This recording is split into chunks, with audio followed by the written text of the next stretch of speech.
All right. Ladies and gentlemen, welcome to game number 4 between LucifroN and MarineLorD. Spawning in on the south side of the map in the color blue, it is going to be MarineLorD. And on the other side, we do have LucifroN playing as the Mongols in red with an interesting town center spot. If you take a look at the minimap, it's actually very far away from the edge of the map. In fact, he's actually closer to that central sacred site than he is to the edge of the map. Yeah, that is a very, very interesting location that he has opted to put his town center. What other options did he have? Can we take a look and see over on LucifroN's side? Obviously, he's decided to put the Uvu down here. It's a very aggressive placement. But there was actually a pretty decent spot back there on the gold. Look at that. That was the good spot right there. So I'm not sure why he didn't see that or how he didn't see that, because technically, when you do spawn in, you should be able to see where your gold is. Yeah, so it's possible that he intentionally did it this way. Generally, you prefer to have the gold close to your town center because that way you don't have to make a Gur in Dark Age. However, if you want to go for a pasture-based strategy, it's actually better to have the Ovu right next to your town center. And we have seen that from LucifroN. So this could be an indication of a specific approach being taken rather than him just not seeing that gold spot. That's a great point. And we'll watch to see how he plays, but we did see earlier in the day the way that LucifroN looked to play the Mongols was a bit more orientated towards pastures rather than towards aggression. But obviously, where he is positioned, definitely orientated a bit more towards aggression. You would expect that he's pretty much halfway in the middle of the map, and there it goes. The barracks going to be coming out nice and early. LucifroN mixing things up, so not happy with how things went in that first game. Going to be looking to mix things up, and we already begin to see a villager walking out across the map. Nice little back gold here for MarineLorD as well. He's going to be ultra happy with this. That wheelbarrow already coming through, but MarineLorD going to be very capable of dealing with this on the French. It is it's very easy to stop these tower rushes. Yeah, this is a great base location and base layout for MarineLorD, because that gold being at the back means that the villager has to take a longer route. It's going to take more time to get that first tower up. The concern for MarineLorD could be that the berries and the gold are very close to each other, so if you deny the gold, you will also have the berries denied for MarineLorD, but that's actually a great starting spot for him, so negating the effects of a potential tower rush is going to be much easier than it would be if the gold was on the front, of course. And MarineLorD sees the tower. You gotta wonder if he's... Oh, no, the villager! No. Oh, the villager! Big mistake already from LucifroN. Losing a bit of health on that villager. Unnecessary as well, Liadkor. Didn't need to. Was very, very greedy there. Look at that 18 health. Ooh. That's a problem. Because the idea here is, especially if you just pull one villager, that you need to keep that villager alive. Because that's your only tool to make the towers. And it's going to be easier for your opponent to just tap away and get the kill with the scouts potentially. We have seen instances of that, you know. You get in, try to get some hits on that villager when the spearmen aren't looking or something. And it's going to be much easier to pick off a villager in that way because it's not a full HP villager, it's a heavily damaged one. That's exactly it. So you're more likely to commit to it. We can see a second round going to be coming through. MarineLorD immediately putting all the villagers in the town center. Scout's going to be able to survive with just a slither of health. That outpost does get up, but keep in mind that villager. You got to be so careful with that villager. Now, for anybody wondering, there might be people out there wondering, hold on a minute, game number 4, French and Mongols, we're seeing them out again. What is going on here, guys? Well, let me just explain to you, because we've already talked about it once before, but you may have missed it the first time. Players, once they reach the 4th game, have their civilizations from the first set available or re-enabled for them. Just simply because this is a best of 5. And with both players only having access to 4 civs, well, all of a sudden, there's not enough civs to play exclusively those civs with them banned out. So we do re-enable those civilizations for players once they reach the 4th game. And then once we reach the 5th game, you're going to have the civilizations from the 2nd game in this series that get opened up as well. So look out for both the Delhi as well as the Abbasid potentially coming out in that 5th game. If there is a 5th game, we do not know whether there will be a 5th game, do we, Liadkor? Yeah, we don't. You know, these days aren't scripted, or at least that's the impression that we're trying to make over here. Yeah. Yes, LucifroN definitely has a bit of a comeback arc right now. And look, I'm hopeful, you're hopeful, but unfortunately not scripted. But we do see a very standard approach coming out from MarineLorD. Obviously, the age ups come through. He's gathered up plenty of wood. He's going to be looking to get about 3 or 4 archers out just to deal with this little bit of a spearman push. He's also going to be looking to get out plenty of scouts. We can see him doing that at the moment. He is training scouts. He's got them in queue. And then he'll be looking to transition into professional scouts himself. That is the typical response to a tower rush. So whether we see that actually come out here, but you can see there's only a handful of spears here, not a huge amount. He hasn't overly committed to these spears just yet. Yeah, he actually, look at the numbers on the overlay. It's actually 6 spearmen. Only some of them are garrisoned in the towers, I assume. He's trying to burn down that mill right now, but that's not going to happen. There's a villager repairing it. So yeah, there's 2 spearmen just chilling idly right now. But as you pointed out, MarineLorD is doing the good old-fashioned French defense against the tower rush. Go for the scouts, that's going to be your torch unit, and go for the archers, that's going to be your anti-spearman unit. And once you have the towers gone, you can transition to professional scouts. A very well streamlined and very efficient build here for the French. So this is gonna be difficult for LucifroN to pull off. And I saw the villager moving up to the second forest to try and drop a tower. I wonder if it's the same villager or a new one was pulled. Because if it's the same villager, it could get easily killed, and it's the same. If MarineLorD sends out the scouts, this is a dead villager. And not only just the scouts, but that villager is one wolf away from a death. I'm not kidding you, those wolves will bite and they will do a lot of damage. But now those scouts, speaking of damage coming out, got to be careful here. One of them going to be pulled back. Those archers going to continue focusing down the spears. First spearman is going to be going down, and we see that movement speed arrow getting shot off, but immediately gets pulled back. And now MarineLorD, very capably, is just going to be turning his attention down towards the other outpost, and now we've got a little bit of a split situation. And this is why the counter from the French is so effective against that. And look at the archers. Did you see the way they were pushing the scouts? Get out of the way.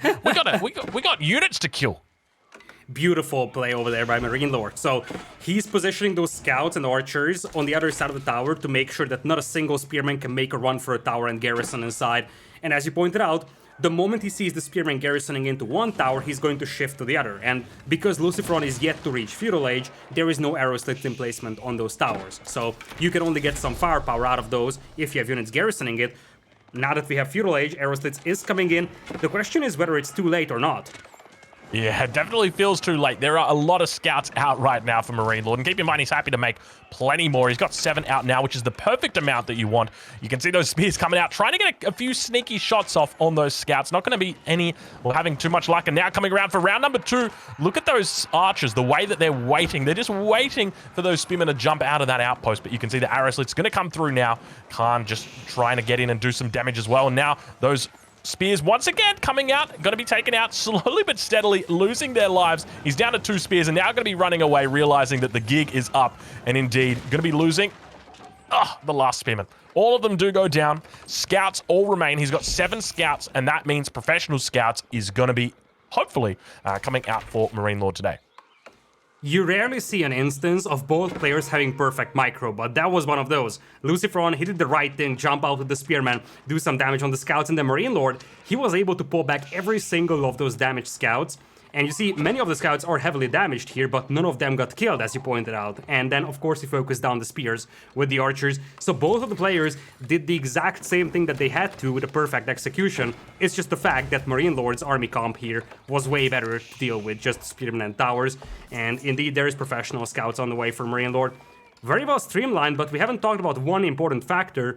That is the fact that LucifroN is turning this into a fast castle-style approach, which is something that we commonly see for the Mongols. So Castle Age advantage is going to be on the side of LucifroN once again, and this time around, MarineLorD isn't going to have the eco lead that he had in the first game. Yeah, I think the question is for me, what is the follow-up here for MarineLorD? Because obviously we know that the Castle Age is going to be coming. It's almost impossible to stop here from LucifroN.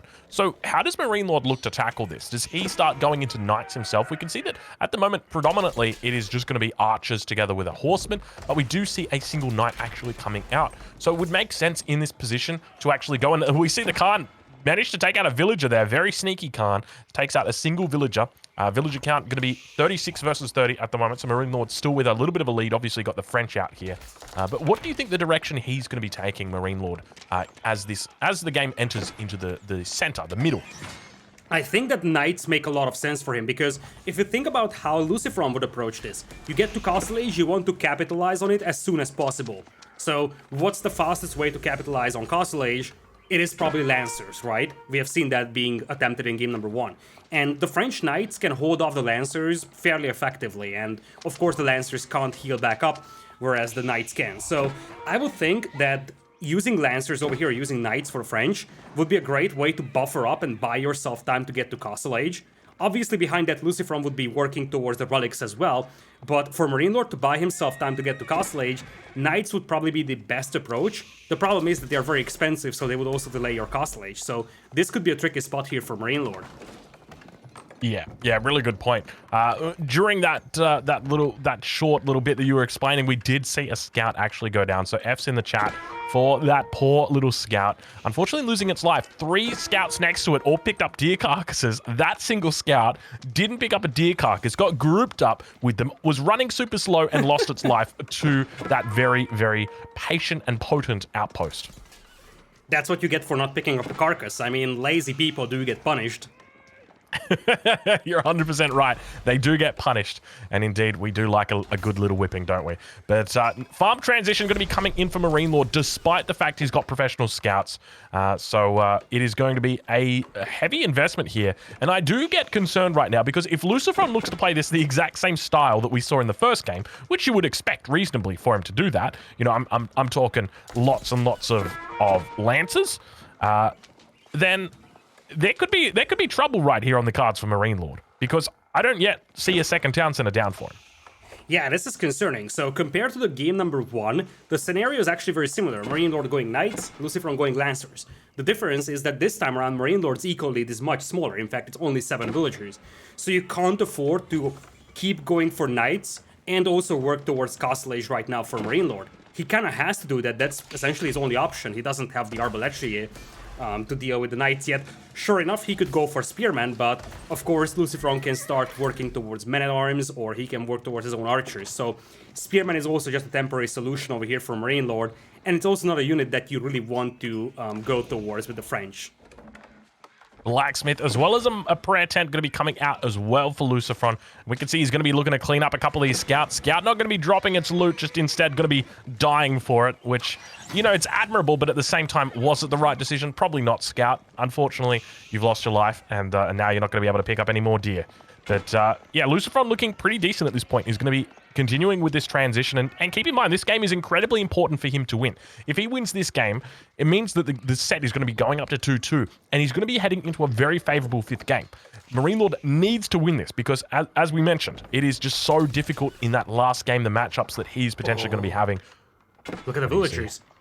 Look at the villagers, and LucifroN has the con nearby. He knows about that berry patch, and he could easily pick off 1 or 2 vills here. This is just a great find for him, and he's seeing a lot of things with this. One of those being the fact that MarineLorD has to start expanding towards food sources, which means you can start probing those berry patches all across the map, because you know that MarineLorD has a high probability of having villagers out there. Yeah, that's understandable that he would be looking to do that. One of the things that I mentioned at the beginning of this game was there were 3 big things that I would have loved to have seen out of LucifroN here. Number 1 was more activity with his lancers, and that's exactly what we are seeing. They are all over the map. He's taking out deers, he's taking out villagers. Actually, he's taking out deer, because the plural of deer is deer, so he's taking out deer. He's taking out villagers. He's doing a great job so far. Obviously, we see MarineLorD getting up to that castle age as well. 7 villagers behind at this point in time, and I can't help but feel like LucifroN is actually in a pretty decent spot here, not behind 20 villagers, and there's a decent archer mass coming out now from MarineLorD as well.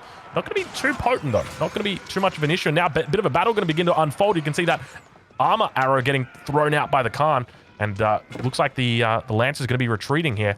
Look at that. We've also got relics getting picked up behind this. First relic going to be going over towards LucifroN. And a key difference here is that, as you pointed out, the villager lead for MarineLorD is only 8. And behind this one, of course, you do have the step readout working out for LucifroN. That gives him a nice extra, essential virtual villager count, so to say. And he's also picking up relics, so he's gonna be at like 2, 3, 4.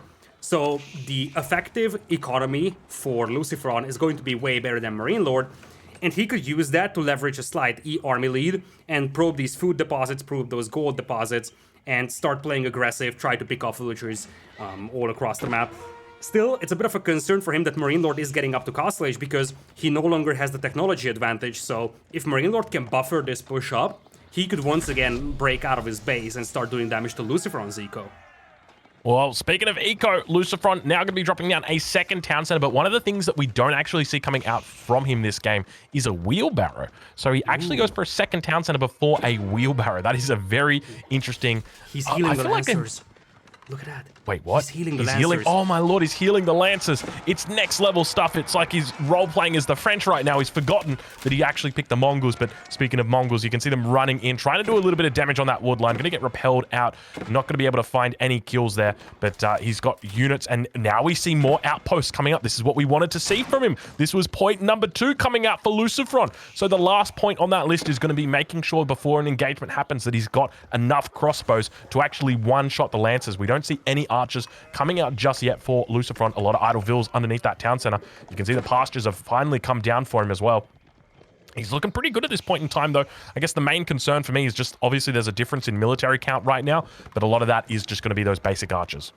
Yeah, exactly. Those archers aren't really going to amount for too much. You see, MarineLorD is also working his way towards the relics. LucifroN only has 2, and he's not bringing in any more, though, and that is a concern. So is the fact that the Knights are now finding those villagers close to that step redoubt, and that's pretty lightly defended given how important that place is. Yeah, normally you would expect to see, like, 17 outposts on a step out gold mine.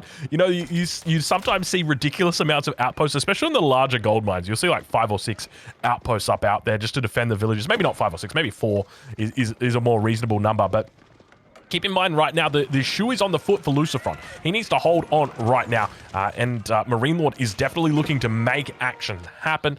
Meanwhile, you know, LucifroN, he's trying to hold on as best he can, and we see some Lancers actually going to be moving around the back here. The Khan going to be trying its best to poke out, just distracting away from those villages. A lot of vills going to be going down. 11 villager difference between these two players at this point. Keep in mind there are relics being collected up for LucifroN, as well as the second town center that's yet to be built here for MarineLorD. But more outposts continuing to come up. Look how relentless he is being down here. I get the feel that if he can hold off this push into his base, which by the way is going to be really difficult with all those knights diving under the town center, then he's going to be at a great spot with all those towers around. But he has just lost so many villagers right now. Look at that. He's down to 47. He lost like 10 villagers in the last 1 or 2 minutes. And now the eco lead is quite substantial for MarineLorD. Of course, you do have 2 town centers for LucifroN to compensate for that, as MarineLorD does yoink a relic from right next to LucifroN's base as well. But the Springald towers are the key to this game, because that is what's going to be very difficult for MarineLorD to deal with. Yeah, and it's going to be one of those reoccurring themes, especially because on this map, it's high view, and players love to have those annoying outposts in all those silly locations, and we continue to see him expanding that network out down towards the south. And a decent mass is starting to build up now for MarineLorD. We can see he's got Arbaletier together with Knights, a very decent combo. And now Villagers going to get picked up here if they're not careful. Villagers going to have to fall back from this gold mine. You can see them working their way back towards the gate. They're going to be allowed through if that gate's not locked, and indeed it is not locked. In fact, it was left open for a brief moment. But those Mongols, of course, they're not allowed in. And now Knights moving down towards, looking to try and clean up this position. Instead, just going to be taking out the outpost instead. I think we've got a Springald emplacement that's come through. He's going to be looking to try and keep this outpost alive as long as he possibly can, but realizes it's unfortunately not long for this world. I love the one thing with that Springald tower though. In between those knights, there was a single scout for MarineLorD, and the scout was killed by the tower. So right now, MarineLorD's army has very low vision, and you mentioned the importance of those towers. Not only are they there for the YAM network and the Springald emplacements, they're also there for vision. So MarineLorD's line of sight on that entire army is minimal. He doesn't have a single scout incorporated. The knights have a terrible line of sight in the stealth forest, so do the archers.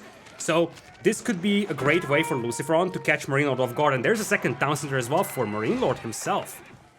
Yeah, so MarineLorD looking to try and catch up and keep up with his opponent right now. He's got that monastery down. He's going to be making sure those relics are not left to his opponent. We can see LucifroN already with 3. That 5th and final relic is going to be in that right-hand corner of the map, that over towards the east, and there are units moving out there.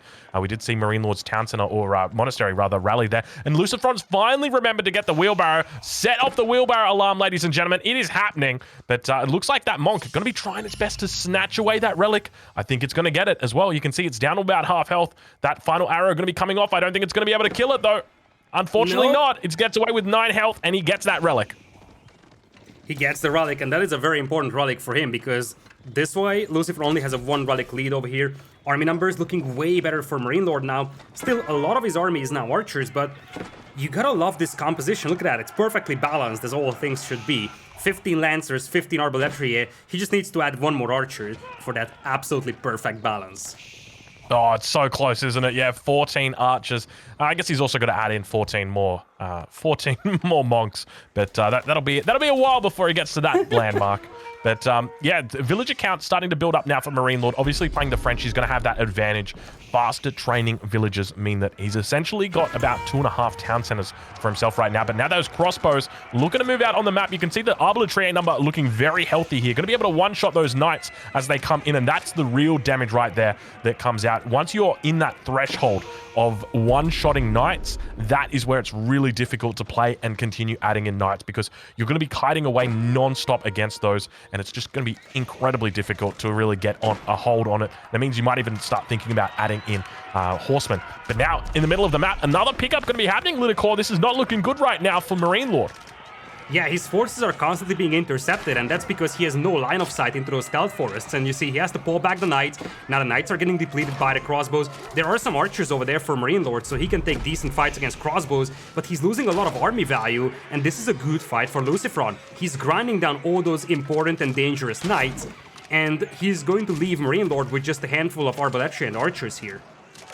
Yeah, he's trying his best. He's actually doing a pretty decent job trading out effectively with the arbaletier. I can't see if the Pavis shield has come down just yet, but he looks like he's holding on. He managed to actually come in with some decent numbers, but grinding down all of those crossbows. He's not going to have enough to one-shot the remaining knights, and it's going to look not pretty right now for LucifroN. All of a sudden, it's starting to get a little bit more worrisome. I felt like he's committed a little bit too long here. Maybe just trying his best to keep that outpost in the game, but you can see villagers going to be moving out towards it as well. Are they looking to garrison inside that outpost and provide a little bit more cover fire? Indeed they are. MarineLorD now also pulling ahead on the villager count. He's up 15 villagers, manages to keep himself alive, LucifroN does, and at the same time we've got sacred sites being taken out. Let's have a look at that guild hall. I'm curious, what do we see inside that guild hall? Is it gold? Is it stone? Is it food? Is it 1,500? Is it 2,600? How much do we have? We've got 1,600 gold.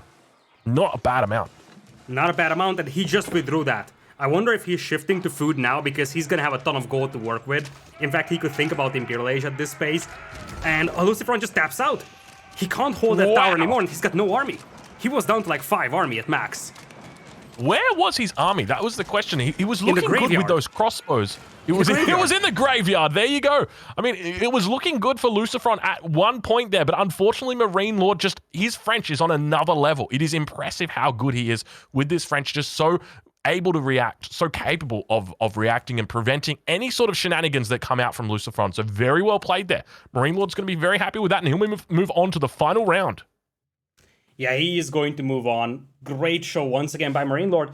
And once again, this looked so good for LucifroN to start with, but then MarineLorD is just a completely different level with the French, especially starting Castle Age, because that's where his power really starts to shine. Obviously, dealing with this mass of archers and arbaletier right now is difficult for the Mongols because, as we discussed in game number 1, the arbaletier is way better than the crossbowmen, one-on-one. And now that you really get a massive nerf to mangonels, and of course you also have a nerf to siege being built on the battlefield, the Mongols have somewhat limited options to deal with a big bowl of arbaletier and archers, aside from making their own big bowl of archers and arbaletier, but that's not something that LucifroN had a window to do so with.